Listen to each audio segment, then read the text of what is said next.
The updated 2025 Yamaha R3 has undergone a significant redesign for its international release, introducing a fresh look and enhanced features while keeping its core mechanics intact. One of the most striking changes is the new aesthetic, featuring sleek LED daytime running lights flanking a single projector headlight, complemented by a MotoGP-inspired central air intake, reminiscent of the recently unveiled Yamaha R9. The revised side fairings and sharper tail section bring the R3 in line with the modern Yamaha sport bike lineup. In terms of features, the R3 has made notable advancements to address its previous shortcomings against competitors. A major addition is the slip-and-assist clutch, which enhances the riding experience. There's also an optional quickshifter, although it only facilitates upshifts due to the bike's cable-operated throttle.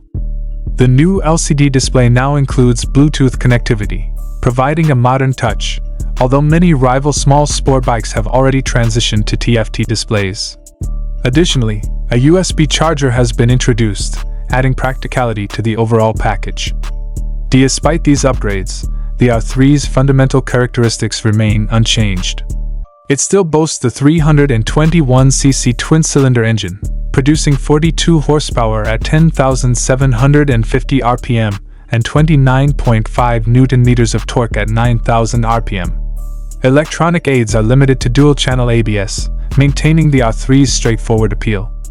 The suspension setup includes the same 37mm KYB USD fork and monoshock, supported by a high-tensile steel tubular chassis. The riding position sees minor adjustments, with a narrower front seat section and slimmer side panels, while the seat height remains at 780mm. Braking components are also unchanged, featuring a 298mm front disc and a 220mm rear disc, with the overall weight remaining consistent at 169 kg wet. In summary, while the new Yamaha R3 introduces an appealing design and several key features, it retains the reliable performance and simplicity that riders have come to appreciate.